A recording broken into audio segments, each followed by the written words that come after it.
I would say that the most important thing to start with is really research and information, and that's the foundation of everything that we do. So since 1993, our office has been producing reports on international child labor and forced labor issues.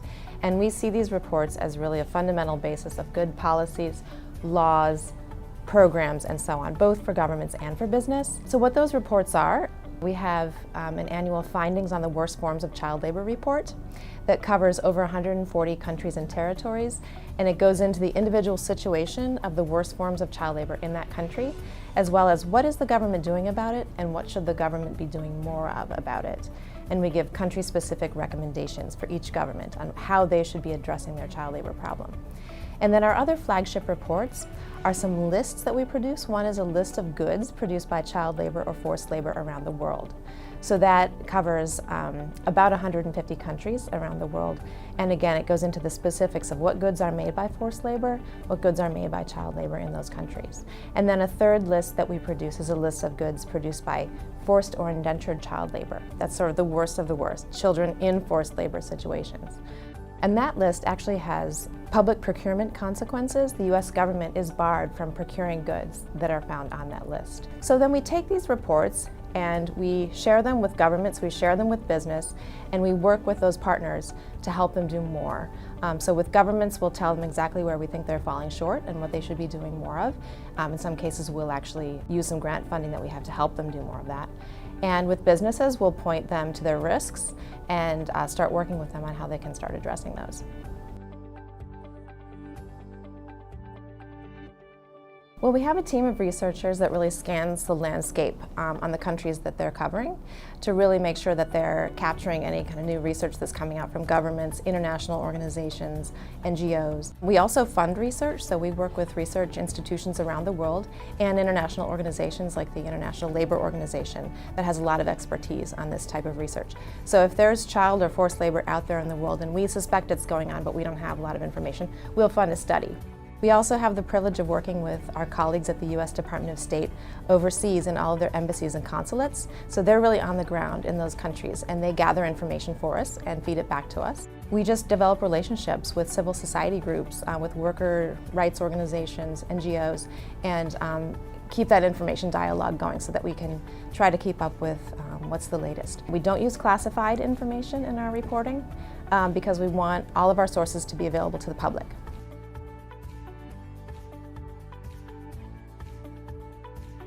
We started hearing a while ago from groups that use our research that we are doing so much, we're producing great material and no one knows about it.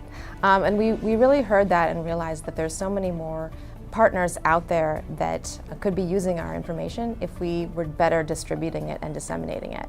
So we have created a couple of apps to really help us get that broader distribution. The first app is called Sweat and Toil, and it aggregates all of the reports that I mentioned to you into one. Over 1,000 pages of research are in this app. So you can go into the app and choose a country and see all the goods that we have listed as being made by child labor or forced labor, as well as the information on what the government is doing about these issues and the ranking that we give the government as far as how good their efforts are. We also have an app called Comply Chain that is a specifically business-focused app. So it answers the question, what should a business be doing about child labor or forced labor? We do get that question.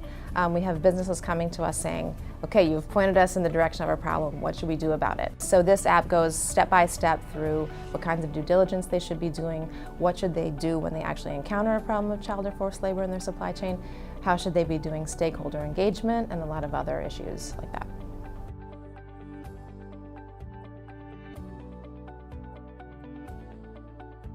We have realized what an important role business plays in combating labor exploitation worldwide. And the business community has recognized that as well. I think you've seen a huge shift in the last decade from sort of arm's length to embracing this idea that there is a business responsibility to protect human rights, and that we are all in this together and we can work together to solve the problem. So, that hurdle has been crossed, and now we're just trying to think about with the mandates that we have, how can we make our information the most useful to business that it can be, and how can we engage directly with business to help them really understand the issues and understand specifically the next steps they should take. We've also used some of our grant funding.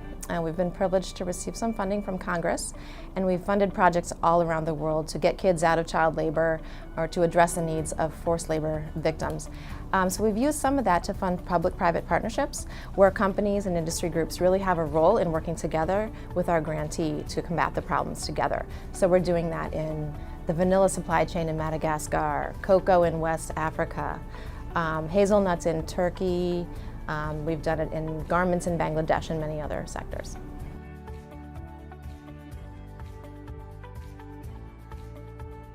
Well, I'd like to think that our reports have had a role.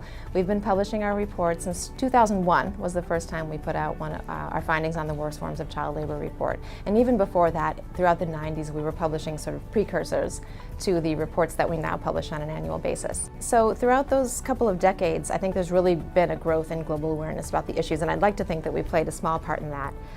There's also been tremendous media coverage, especially in the past 5-6 years. Several media outlets have really made it a focus and have published some major exposés about things that have really gotten the attention of the global community, including business. I think legislation has also played a part.